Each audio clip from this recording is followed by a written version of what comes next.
Sa InDrive, hindi naman talaga imposibleng makarami ng ride. Especially kung yun yung intention ninyo, magpadami ng ride. Kasi sa InDrive, nakaselect na dyan o nakalatag na yung mga booking. Ngayon, ise-select mo na lang yung sa tingin mo, malapit sa'yo, then mabilis mong maidadrop. So, yun yung kinaganda ng system ng InDrive. Kumbaga, halimbawa, nakita mo yung isang booking, 80 pesos. Then, malapit lang sa'yo. So, pick up. Ngayon, tatakbo yan. Then, pag inaccept yun ng rider, okay na yun. Pwede mo nang puntahan yun. Then, dahil nga dilis yun o gurami yun, so, mabilis mo lang yun na maida-drop. Kaya nga, kung napanood niyo yung previous video ko, may ginawa ko dyan. Sa isang oras, naka 5 rider ako. Actually, ano yun wala naman talaga akong intention na gumawa talaga ng 60 rides noon. Kaso, medyo ginanahan na tayo ng konti kasi nasimulan na nga. So kaya ako nag 60 rides. And yung 60 rides naman, natapos ko yun ng 15 hours online. So, sabihin na natin 17 hours yun talagang kinonsume ko sa kalsada. Then, nagkaroon ako ng pahinga kasi sinimulan ko yun ng around 6. Tapos nagkaroon ako ng pahinga ng mga alauna. Tapos yung sumunod naman is alas 5. So, ganun naman yung ginawa ko. Kumbaga, hindi naman yung dire-diretso kasi depende yan sa pacing ninyo as a driver Kasi ako normally, pagdating ng mga kain tayo sa lunch, 'di ba? Kasi morning kain tayo, sa lunch kain tayo. Yun nga, medyo late lang ng konti yung lunch. Pero okay 'yun. Kumbaga pahinga tayo ng mga isang oras doon, relax ng konti. Then eventually, normally kasi sa akin, pagdating ng mga alas 4, alas 5, medyo rin ako laylo ng konti diyan. So, doon naman ako nagpahinga yung pangalawa. Then after mga 6, dahil yun naman yung time na pinakamarami yung booking, so doon tayo bumanat. Yan. So doon sa mga nagsasabi na imposible ba yung 80 rides na yan? Okay, sige. Ito lang yung simpleng math dyan Like for example, nakaka5 ride ka sa isang oras. Kung titignan ninyo, kung imumultiply ninyo yung 5 yung 5 rides, okay, kada oras, papatak lang yan ng kung di ako nagkakamali, mga 18 hours lang yan online. Kasi kung 24 hours, baka 120 ka. Pero, yun nga, pag dun sa time kasi ng mga kompetisyon, hindi mo kailangan bumanat dyan ng dire-diretso. Kailangan dyan, ang idea kasi dyan, ito yan halimbawa, may 3 linggo na kompetisyon. Dun sa 3 linggo na yun, ang pinakamaganda mong pacing kasi dyan, kasi pwedeng lakasan mo sa una, tapos middle dun sa gitna, kumbaga medyo relax ng konti, tapos tsaka ka babanat sa dulo.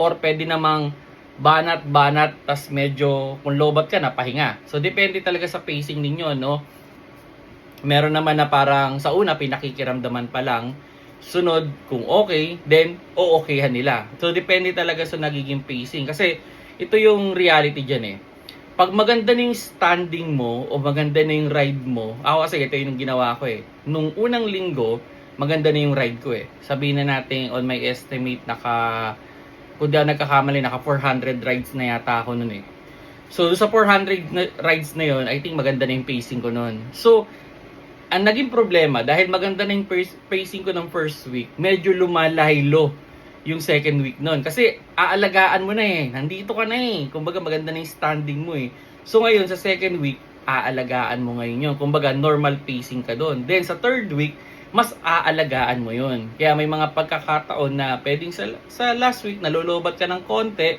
pero mas inaalagaan mo o mas inaayos mo yung sistema. Kasi hindi lang naman din yan paramihan ng rides Kumbaga, nandun na rin yung criteria nga ng rating. Kasi nga, kahit anong lakas mo, kung baksak naman yung rating mo, wala rin yun. Kasi normally, ako personally, pag lumalaro ako niyan, sobrang kalmado ko lang mag-drive. Kasi hindi lang naman din ride talaga yung iniingatan natin, pati yung rating. And yun nga, top priority natin dyan ay safety. Kasi nga, Kung halimbawa, senaryo lang, okay, bumanat ka, dire-diretso, all of a sudden, biglang nagkaroon ng aberya. O, sabihin na natin, inantok ka, nabangga ka, di ba? So, hindi, maaabala ka ng ilang oras. Yung isang araw mo na posible kang mawala, pwedeng mawala yung 80 rides mo. Pero, yung 80 rides, on my own opinion lang to, no? Kung ang labanan ay paramihan, pwede mong gawin yan dun sa time na sasagad ka, pero kinabukasan, pahinga ka. Yan. Kasi ako, ito yung sistema ko niyan eh.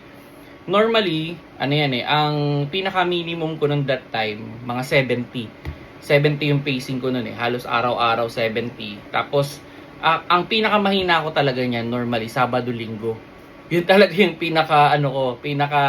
yung nakakainis minsan eh, yung Sabado-Linggo na sa iba, ina-expect nila yun yung pinakamalakas o pinakamarami. Sa akin naman, yun yung pinakamahina.